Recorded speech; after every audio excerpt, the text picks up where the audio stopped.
todos los miembros con él se gozan. Vosotros pues sois el cuerpo de Cristo y miembros cada uno en particular. Padre, una vez más queremos rogarte por tu ayuda, por tu favor y tu gracia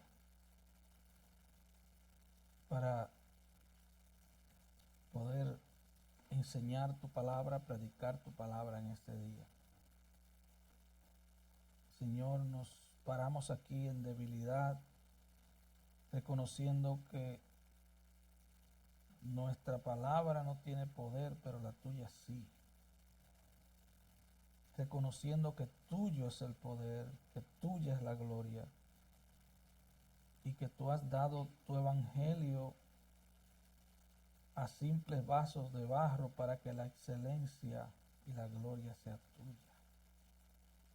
Señor, ayúdame a enseñar, a predicar tu palabra como de parte tuya y como delante de ti. Porque te lo pido en el nombre de Cristo. Amén.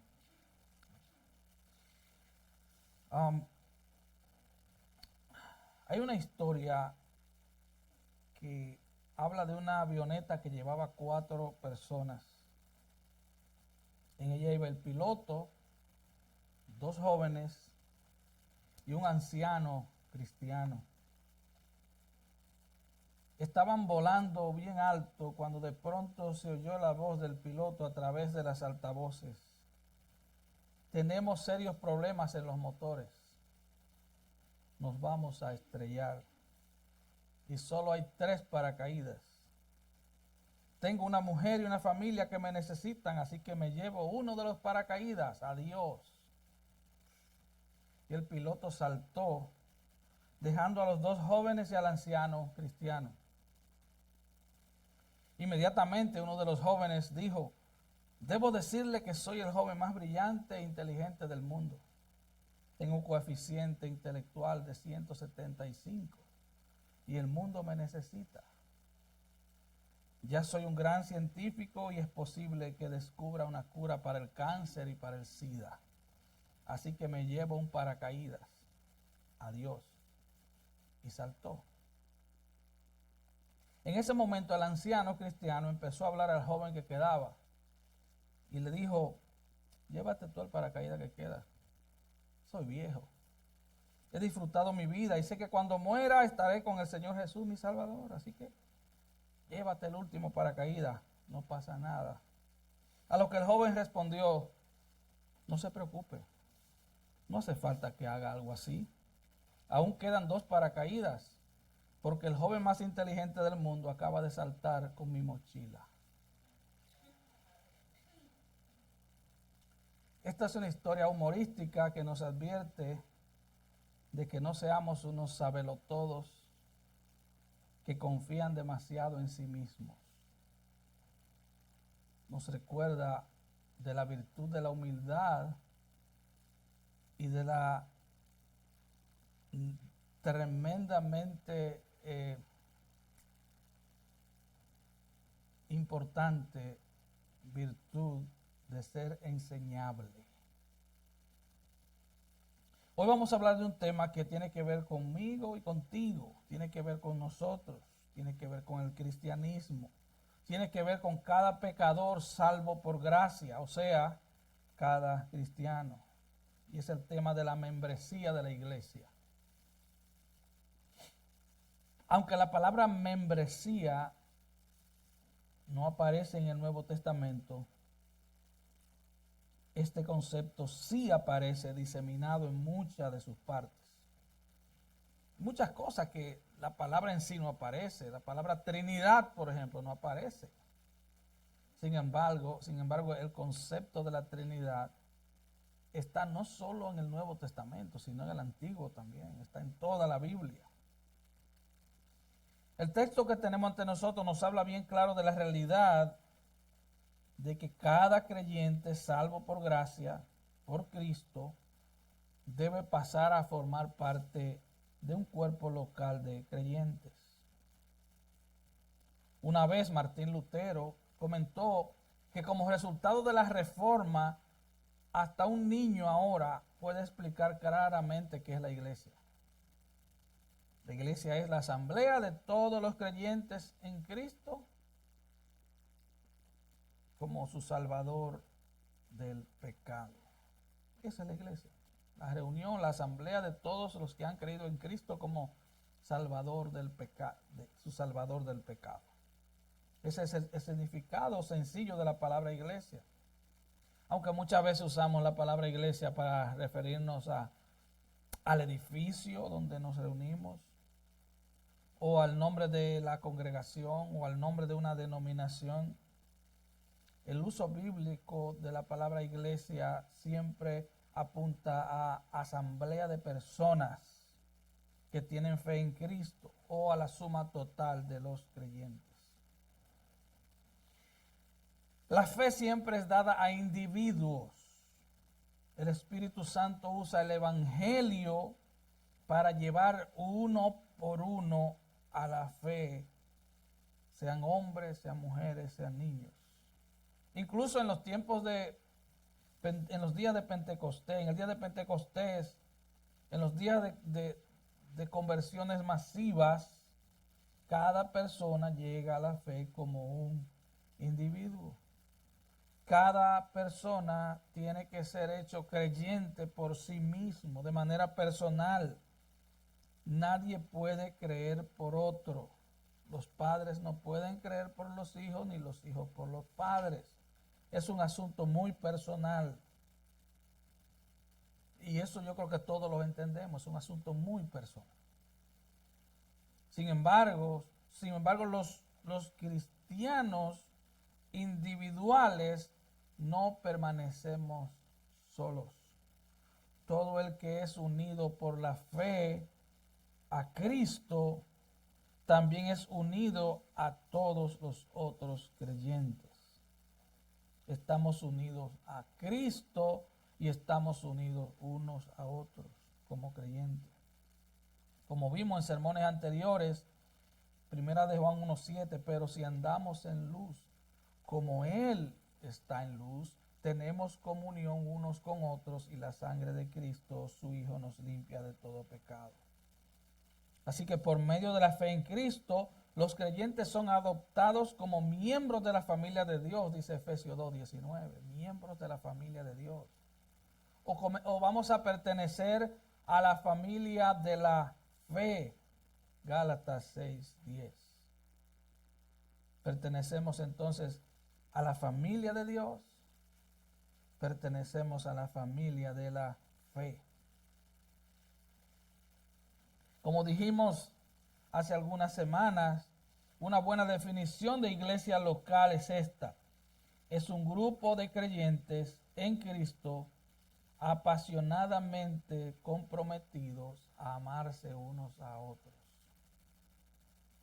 Es un cuerpo de creyentes en Cristo apasionadamente comprometidos a amarse unos a otros, porque han entendido que Cristo los amó primero.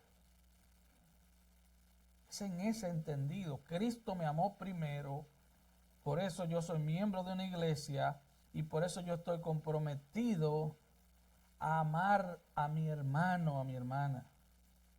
La palabra iglesia en el griego es eclesia, significa los traídos de afuera. Son aquellos que han sido llamados por Dios por medio del Evangelio, fuera del mundo y del pecado, para poner su fe en Jesucristo y someterse a Él como Señor y Salvador. Y la razón por la que todo verdadero creyente en Cristo debe comprometerse y amar su iglesia, amar a la gente de la iglesia, es porque Cristo está totalmente comprometido y ama exageradamente, incondicionalmente a su iglesia. Voy a repetir: la razón por la cual todo verdadero creyente debe amar a los hermanos de su iglesia es porque Cristo ama exageradamente, incondicionalmente a su iglesia. Esa es la razón principal. John Piper dijo, la iglesia local es un grupo de creyentes bautizados comprometidos a cuidarse unos a otros, que se reúnen regularmente para adorar a Dios a través de Jesucristo, para ser exhortados por la palabra de Dios bajo la guía de líderes debidamente constituidos.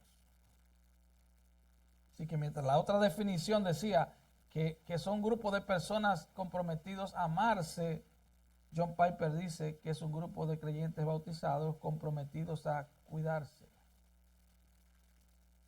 Estamos en un tiempo, yo lo sé, donde el egoísmo, el egocentrismo brota a flor de piel. La gente prefiere simplemente, mucha gente prefiere un punto de predicación donde yo escucho un mensaje y me voy. O peor aún, ver un mensaje por Facebook. Eso no es iglesia. Ese no es el modelo bíblico de iglesia. Es por esto que una y otra vez aparecen en el Nuevo Testamento la frase unos a otros, unos a otros. Les voy a dar algunos ejemplos, son muchísimos. Ámense unos a otros. Vivan en paz unos con otros. Prefiéranse unos a otros. Edifíquense unos a otros. Acéptense unos a otros. Amonéstense unos a otros. Preocúpense unos por otros. Sírvanse unos a otros. Sopórtense con paciencia los unos a los otros. Sean bondadosos y compasivos unos con otros. Perdónense unos a otros. Canten unos a otros. Anímense unos a otros. Confiesen sus pecados unos a otros. Oren unos por otros. Hospédense unos a otros. Salúdense unos a otros. Si usted ha puesto atención en esa frase, se dará cuenta que nada de eso es posible si no tenemos una iglesia conforme a la Biblia. Y mucho menos, yo no puedo hospedar a nadie por Facebook, confesarle mi pecado a nadie viendo un servicio por Facebook. Todas estas enseñanzas solo son posibles dentro del contexto de una iglesia local. Así que la iglesia local no es un accidente, no fue que Dios reaccionó y dijo, oh, voy a hacer esto porque las otras cosas no me resultaron bien. Dios no reacciona, Dios es un Dios soberano. Y Dios, desde antes de la fundación del mundo, estableció que Cristo vendría a pagar el precio del pecado de mucha gente, a los cuales Él iba a llamar iglesia. Así que debido a que ahora somos hijos de Dios, según dice 1 de Juan 3:2, los cristianos queremos adorar a Dios juntos, queremos estudiar la palabra juntos, queremos proclamar el evangelio a otros. Queremos hacer todas estas cosas juntamente con otros cristianos. Queremos animar a estos hermanos cristianos. Queremos recibir amonestación de otros hermanos y también recibir ánimo de ellos. También queremos unir nuestros talentos, también nuestras ofrendas y todo nuestro esfuerzo en conjunto para la formación de la iglesia, de los hermanos y para el evangelismo. Queremos orar los unos por los otros. También queremos disfrutar del compañerismo de nuestros hermanos. Por esta y muchas otras razones, los cristianos nos hacemos miembros de iglesias locales. Charles Spurgeon dijo, ¿para qué sirve un ladrillo? Él dijo, para ayudar a construir una casa. De nada sirve que ese ladrillo le diga que sigue siendo tan buen ladrillo y esté afuera tirado en el suelo y no formando parte de una pared. Este es un ladrillo que no sirve para nada. Y él dice, Así que cristianos ambulantes, yo no creo que estén respondiendo al propósito. Están viviendo en oposición a la vida que Cristo quiere que vivan y han de cargar con la culpa del mal que ustedes causen. Somos ladrillos, dice Spurgeon. Somos como ladrillos en una pared llamada iglesia. El apóstol Pedro le llama piedras vivas, primero de Pedro 2:5. Vosotros también como piedras vivas, sed edificados como casa espiritual y sacerdocio santo. Ahora bien, la realidad es que aun siendo miembros de la iglesia local, por el pecado que aún mora en nosotros, podemos tener actitudes incorrectas. Por ejemplo, personas que se hacen miembros de una iglesia para ver qué pueden conseguir. No qué pueden hacer, no qué pueden dar, qué pueden conseguir. Algunos se hacen miembros de la iglesia, pero levantan una verja tan alta para que nadie ni siquiera me mire. Yo soy independiente. Yo quiero mantener la distancia. Y se creen la mentira de que mientras más alta es la verja, mejores son los vecinos.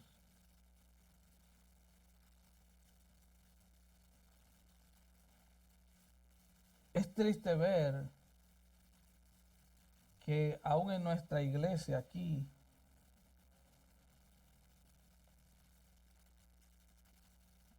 y no lo tomo como un chiste, pero nos visitan hermanos invisibles. No son ángeles. Yo sé, Salmo 103, Hebreos capítulo 1, dice que los ángeles son seres ministradores que trabajan a favor de los que han de heredar la salvación. Así que aquí hay ángeles. Es probable que millares de ángeles. Estoy hablando de que vienen visitas y parece que son invisibles porque los hermanos lo ignoran.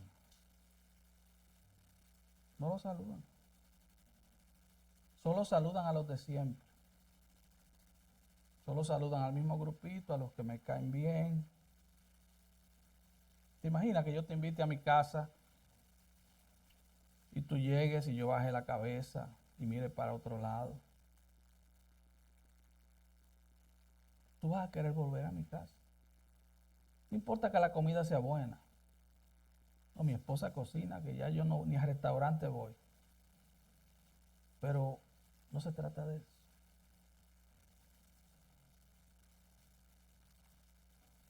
¿Te imaginas que venga alguien y tú no le des una calurosa bienvenida como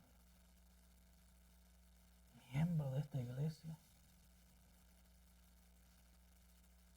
Salgas corriendo y no te fijes si alguien nuevo hay en la iglesia. Es una iglesia pequeña. Te lo voy a decir como decía Santiago, hermanos míos. Eso no debe ser así.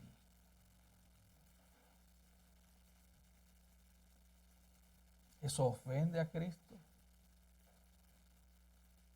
Porque tú un día fuiste recibido. Donde fuera que te convirtieras, si fue aquí o en otra iglesia, tú un día fuiste recibido. No te ignoraron y por eso estás aquí hoy.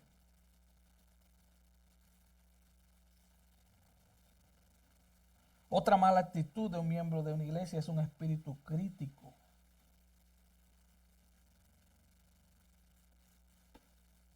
Son observadores, espectadores, y siempre se mantienen en ese, desde el ángulo del espectador. Simplemente un espectador sin compromiso. Es la moda, ¿no? Quieren sexo sin compromiso, quieren los beneficios de ser adultos, pero comportarse como niños, quieren casarse, pero lo que les gustan son los videojuegos, o no saben ni lavar un plato. Quieren momentos emocionales, quieren buena predicación, pero no quieren compromiso. no quieren ser un ladrillo parte de una pared. Mark Dever dijo, ¿quieres saber si tu nueva vida, o sea, tu cristianismo es real? Escucha esta pregunta para que nos autoevaluemos. ¿Tú quieres saber si tu nueva vida, si tu cristianismo es real? Comprométete con un grupo de pecadores salvados. Intenta amarlos. No lo hagas solo durante 3 semanas ni durante 6 meses, sino durante años y años. Y creo que descubrirás si tú amas a Dios o no. Es muy fácil decir yo amo a Dios. Sí, porque Dios no se ve. Es un asunto muy subjetivo. La parte objetiva de amar a Dios es como yo demuestro mi amor a mis hermanos. Sobre todo aquellos y aquellas que no son parte de mi círculo íntimo. Jonathan Leeman, en su libro La membresía de la iglesia, va aún más lejos al tratar con este tema. Él dice, Cristo no solo nos llama a unirnos a una iglesia, sino a someternos a ella. Y Michael Horton agrega, la iglesia no es solo una asociación de voluntarios como los Boy Scouts, es una embajada del reino de Cristo. Es una embajada del reino. Y él dice, los reyes no hacen sugerencias. Recuerden, el rey de este reino es Cristo. No es el pastor, es Cristo. Él dice, los reyes no hacen sugerencias, ni venden productos, ni proporcionan recursos que las personas puedan tomar o dejar. Dice él, el Señor nos gobierna para salvarnos y nos salva para gobernarnos.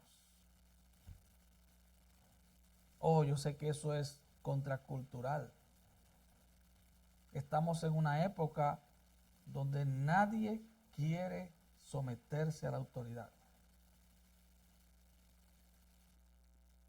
Si no, miremos nuestros propios hijos. Los hijos no quieren someterse a los padres. Las esposas no quieren someterse a los esposos. Los esposos no quieren someterse a Cristo. El Señor nos gobierna para salvarnos. Porque cuando estamos sin Cristo, estamos bajo el gobierno del pecado y de Satanás.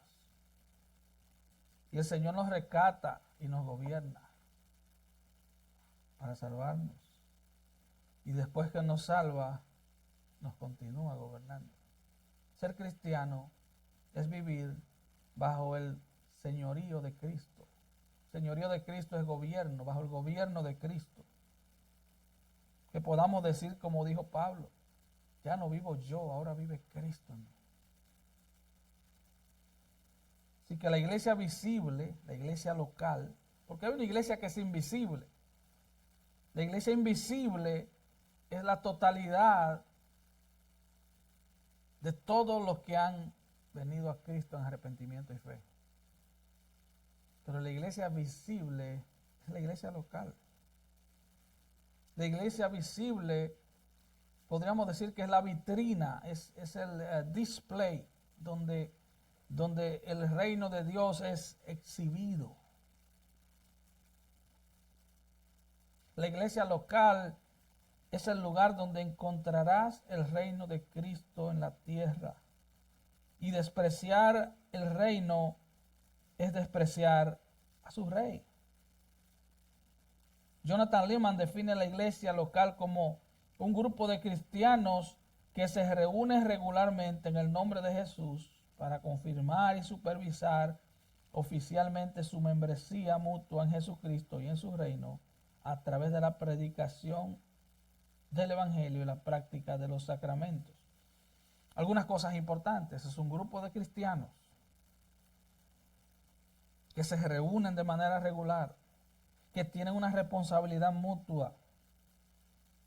Note, la palabra compromiso trae otra palabra de la mano llamada responsabilidad. Compromiso trae responsabilidad. El compromiso, la responsabilidad de confirmarse y supervisarse con el propósito de representar oficialmente a Cristo. Recuerde, la iglesia local es la embajada local del reino de Dios. Nosotros representamos a Cristo, no porque nosotros hayamos hecho algo bueno, sino porque fuimos salvados por Cristo. Fuimos salvos por Él, a precio de su sangre.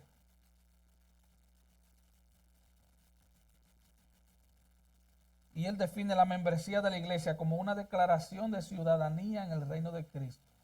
Él dice, es un pasaporte, es una declaración hecha en el gabinete de prensa del reino de Dios. Es la declaración de que eres un representante de Jesús de manera oficial, reconocido, identificado y con buenas intenciones. Es como cuando nace un niño. El niño nació, pero ahora hay que expedirle una partida de nacimiento. Cuando tú naces de nuevo, quien te da la partida de nacimiento es la iglesia. Esa partida de nacimiento te identifica como miembro del reino de Cristo.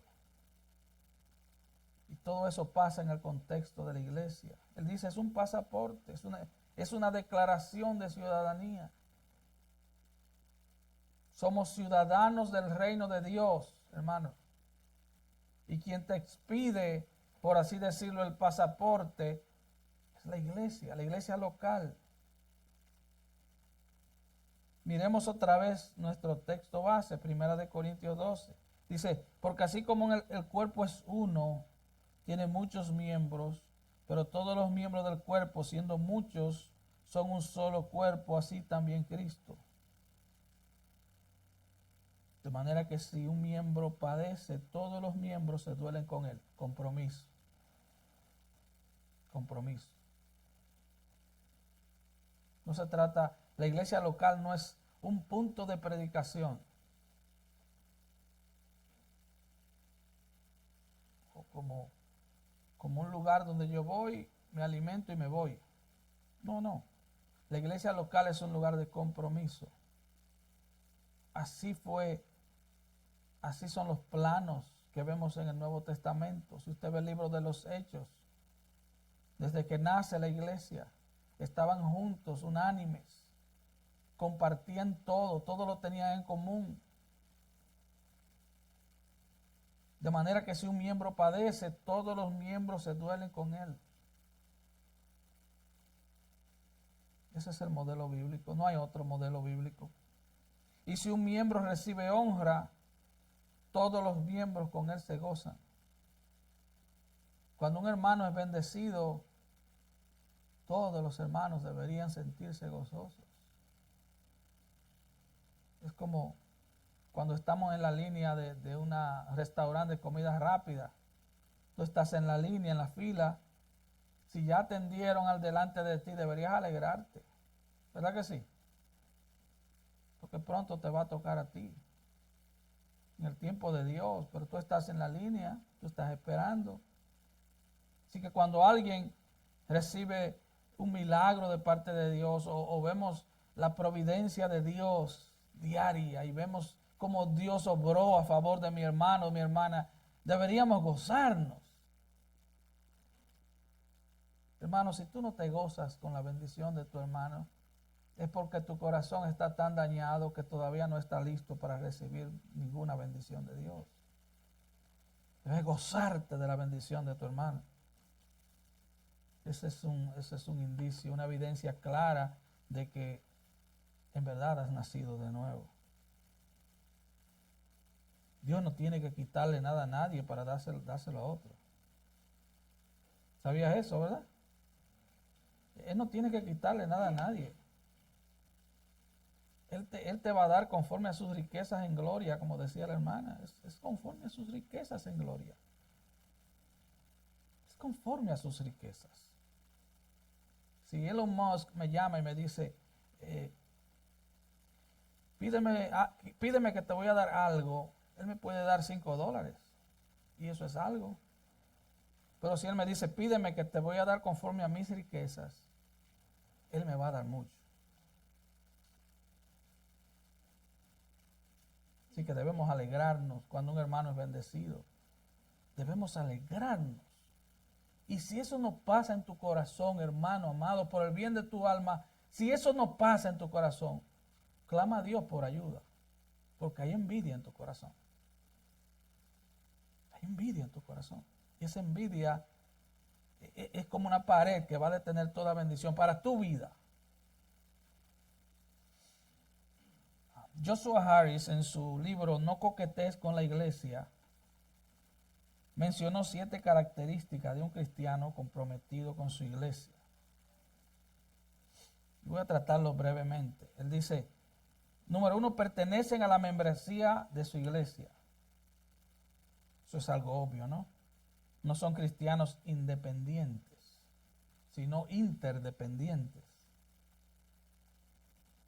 Ve, por ejemplo, Mateo 18, 15 al 17, en el área de lo que es cuando un hermano peca contra ti. Y el Señor dice, si tu hermano peca contra ti, ve y repréndele estando tú y él solos. Si te oyere, has ganado a tu hermano, mas si no te oyere, toma consigo 1 o 2, para que en boca de 2 o 3 testigos conste toda palabra. Si no los oyere a ellos, dilo a la iglesia. ¿A cuál iglesia? A la iglesia donde pertenece el hermano. No es que lo publiques en Facebook para que la iglesia universal lo sepa. Es a la iglesia donde pertenece el hermano. Y dice, y si no oyere a la iglesia, tenle por gentil y publicano. En otras palabras, expúlsalo de la iglesia. Tú no puedes expulsar a alguien que no sea miembro de la iglesia. Así que característica de un cristiano comprometido es que se hace miembro de una iglesia. Número 2, hacen de la iglesia su prioridad. Tienen compromiso. Un cristiano comprometido con su iglesia no falta a los servicios por causas que no sean de mucho peso. Por ejemplo, en esta iglesia tenemos solo servicio 2 los domingos y 1 los miércoles. Yo en lo personal no creo que tener servicio todos los días sea de bien para los hermanos. Porque no va a haber tiempo para testificarle a los familiares inconversos, no va a haber tiempo para nosotros edificarnos en la lectura y en la enseñanza bíblica en casa, no va a haber tiempo para tener nuestro propio tiempo con nuestra familia. Pero un cristiano comprometido con su iglesia hace de la iglesia su prioridad. Hebreos 10:23, mantengamos firme sin fluctuar la profesión de vuestra esperanza, porque fiel es el que prometió. Considerémonos unos a otros para estimularnos al amor y a las buenas obras, no dejando de congregarnos, como algunos tienen por costumbre. Y cuando el autor de Hebreos da esta advertencia, lo que él está hablando, si usted lee todo el contexto, él está hablando a personas que están apostatando de la fe, que le están dando la espalda a Cristo. Lo que él está diciendo es, la primera señal de alguien que le va a dar la espalda a Cristo es que le da la espalda a la iglesia. Muchos hermanos de esta iglesia, aún nuevos convertidos, siempre que van a ausentarse de un culto me escriben o me llaman. Mira, me pasó esto. Estoy enfermo, me pasó tal asunto. ¿Por qué? Porque nosotros siempre estamos orando. Me cambiaron el horario. Siempre estamos orando. Nosotros no estamos en perder tiempo, estamos en la palabra y la oración. Es que si la iglesia es nuestra prioridad, cada movimiento que hagamos en la vida lo vamos a hacer pensando en el beneficio de nuestra iglesia. Mateo 6:33. Busca primeramente el reino de Dios y su justicia. Todas las demás cosas serán añadidas. Todas las demás. hacer de nuestra iglesia la prioridad es pensar en cómo nuestras decisiones pueden beneficiar o perjudicar a la iglesia.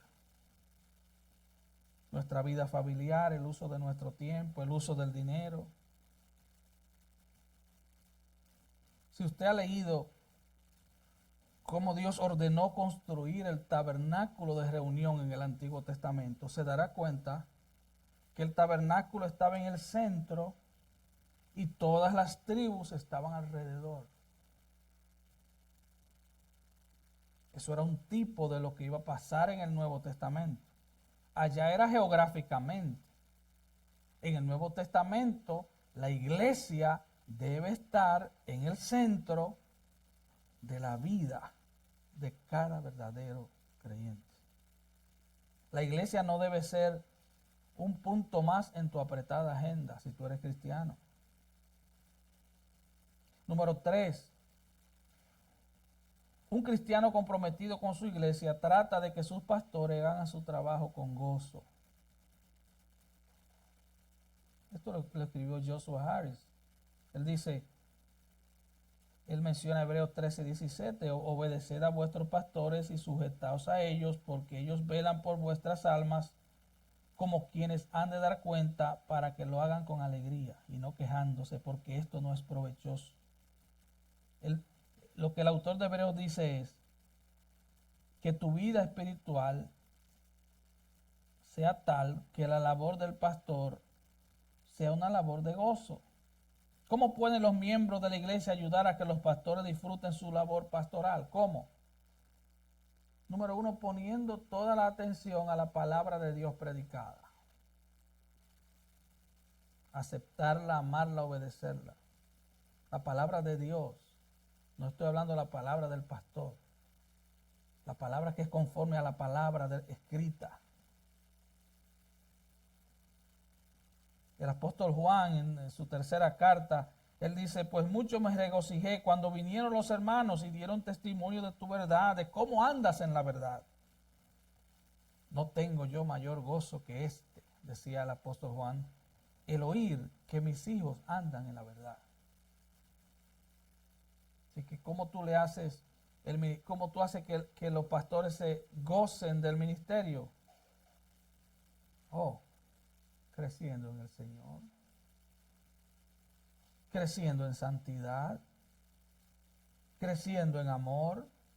Número 2, ¿cómo tú haces que la vida de tus pastores sea más gozosa? Orando por el pastor. Pablo pedía la oración constantemente. Claro, hay unos superministros que son tan orgullosos que ellos no le piden la oración a la iglesia porque ellos son súper, ¿verdad? Ellos están en otro nivel. Ellos están en un nivel, son muy espiritufláuticos. ¿Cómo hacen que los pastores hagan su trabajo con gozo? Número 3.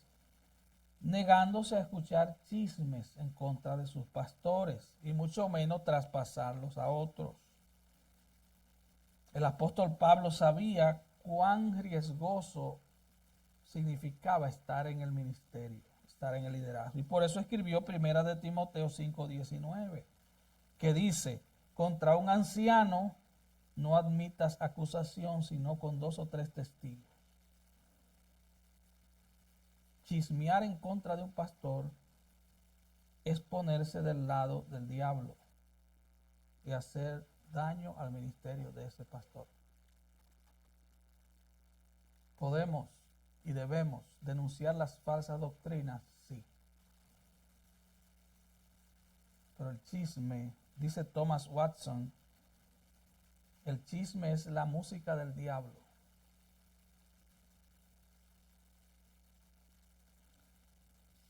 Otra de las características de un cristiano comprometido con su iglesia es que asume responsabilidades de servicio.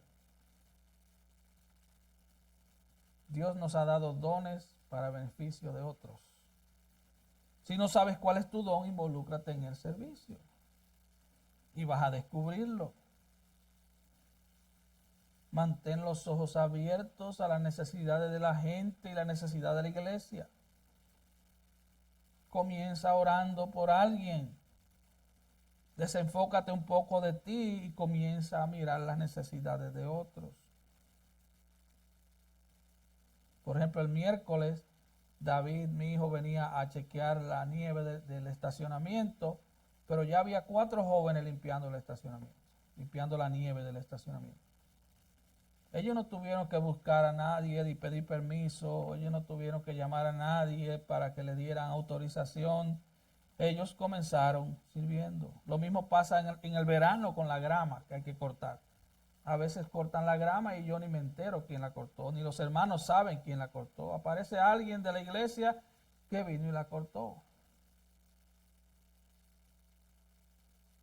Mantén los ojos abiertos a las necesidades de la gente, a las necesidades de la iglesia. Y vas a descubrir cuál es tu don.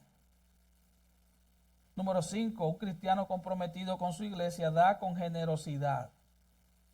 Y este es un tema muy espinoso. Número 1, porque la gente ama demasiado sus posesiones. Aman el dinero. Y número 2, porque muchos falsos pastores se aprovechan de la ignorancia y la necesidad de la gente y les roban descaradamente el dinero. Los manipulan.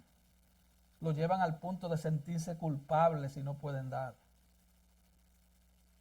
Pero hay muchas enseñanzas en la Biblia que respaldan el hecho de que ofrendar para el Señor es parte de la adoración.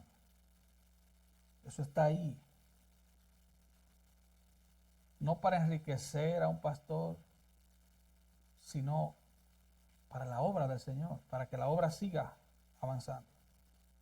Por ejemplo, 1 Corintios 16:2 dice Pablo que el primer día de la semana ponga aparte algo según Dios te ha prosperado.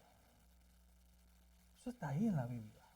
Y porque hay gente que abusan de eso, no podemos dejar de decirlo.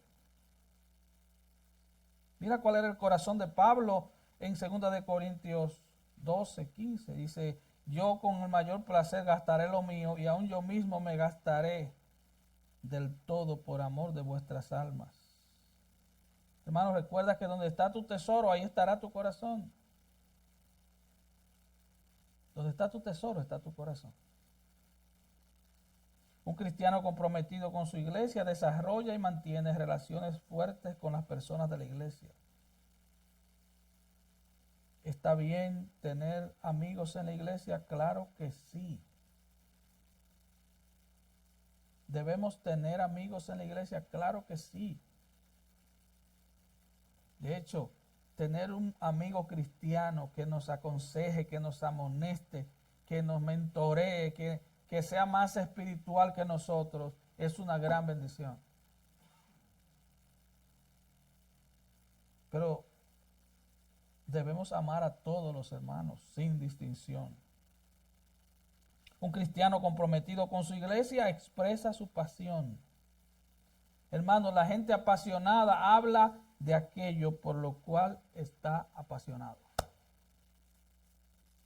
Yo tengo un cuñado que él se viste de amarillo cuando hay béisbol en mi país, porque su equipo es amarillo.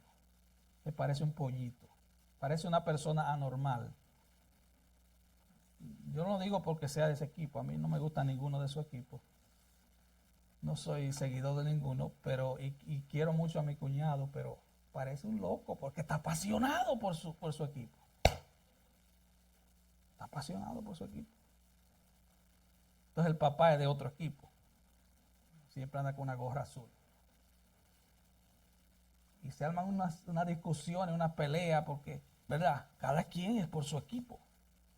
Si tú eres cristiano, tu equipo es la iglesia. Yo no estoy diciendo que no tenga tu equipo de béisbol o fútbol. No estoy diciendo que eso sea pecado para nada. Ese no es el punto. El punto es que tu iglesia es tu equipo. Recuerda, tú puedes ser el mejor jugador, pero tú solo funcionas bien en equipo. No, que tú bateas durísimo. Sí, pero tú solo no vas a batear. Tenemos que trabajar en equipo. Un cristiano apasionado va a hablarle a otros de Cristo. Va a invitar a otros a la iglesia. Un cristiano comprometido con su iglesia mostrará su pasión a otros hermanos también. No son de esos que al final del culto dicen, esa ya yo me la sabía. Ay, pero qué servicio más largo. Ay, o viendo el reloj. Oye, qué pasión esa. Yo nunca te vería a ti frente a un televisor viendo tu equipo jugando con esa actitud. ¿Verdad que no? No. Hermanos, la pasión contagia.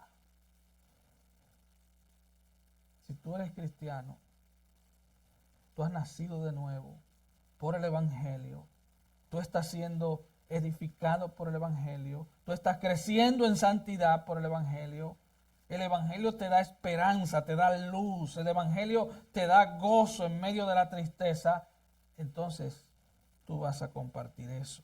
Primera Tesalonicenses 5:14. También os rogamos, hermanos, que amonestéis a los ociosos, que alentéis a los de poco ánimo, que sostengáis a los débiles, que seáis pacientes para con todos. Un creyente comprometido con su iglesia será apasionado y contagiará a otros con el deseo de servir. El deseo de servir.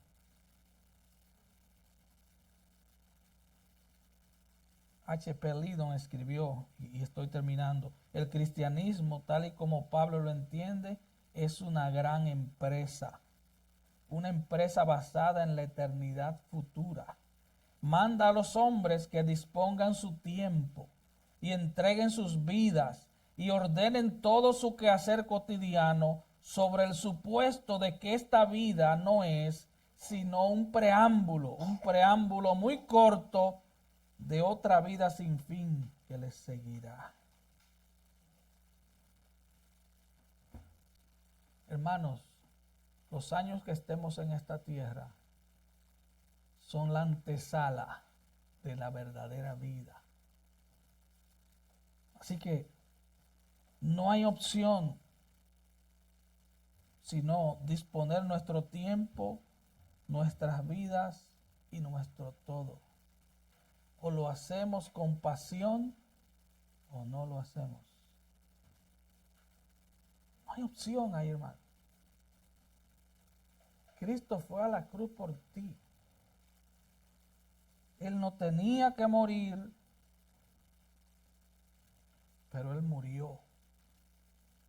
Él murió para que tú hoy no tengas que enfrentarte ante el juicio de Dios. Él murió para que tú tengas total perdón, total victoria. Él murió para vencer la muerte. Él murió para que tú tengas victoria sobre el pecado. Él murió para darte vida y vida en abundancia. Y Él no lo hizo a medias. Él nos amó hasta el fin. Él llevó la cruz por ti. Él murió como un criminal por ti. Él murió por ti para que tú vivas para Él, para que yo viva para Él. No hay lugar para flojeras, para creyentes aguados que viven medias vidas. Él murió por ti para que peleemos contra nuestro pecado. Él murió por ti para que le ames con todo tu corazón, con toda tu fuerza y con toda tu alma, con todo tu intelecto, con todo tu ser, con todas tus habilidades, con todos tus recursos, con todo lo que tú eres. Con todo tu tiempo, para que le ames en el trabajo, en la escuela. Él murió por ti para que seas de Él. Él murió por ti para que le des tu corazón, el centro de tus emociones, el centro de tu voluntad. Él murió por ti para que ahora tú seas de Él. Él murió por ti para darte el mayor de los regalos, el mayor de los regalos es Él. Él murió por ti para que en aquel día, dice Hebreos 9:27, esté establecido que el hombre muera una sola vez y después de esto el juicio. Él murió por ti para que en el día del juicio tú lo tengas a Él y no tengas que pagar eternamente en el infierno por tus pecados. Él murió por ti. Y si Él murió por ti, ahora tú no tienes que morir por tu pecado. La paga del pecado es muerte, pero Él murió por ti. Él pagó esa deuda. Ahí no hay lugar para vivir vidas cristianas desabridas, sin sabor y sin color.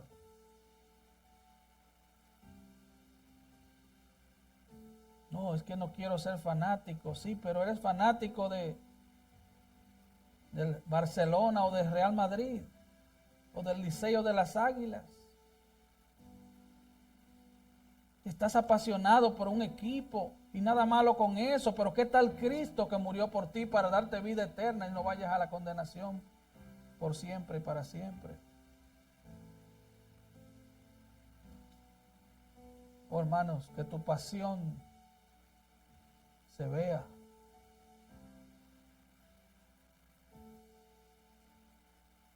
Puedes tener sana doctrina y estar más seco que tierra en el desierto. Si tú has entendido el Evangelio, debe haber fuego en tus huesos. Si tú lo has entendido, debe haber fuego. No aquí reunido, no. Mañana en medio de la tentación. El domingo, el sábado en medio de la enfermedad. El jueves en medio de un día de mucho cansancio. Si tú has entendido que Cristo murió por ti y que esa muerte te da vida eterna, debe haber fuego en tus huesos. No hay lugar para medias tintas ni lugar para vivir una vida cristiana apagada, una vida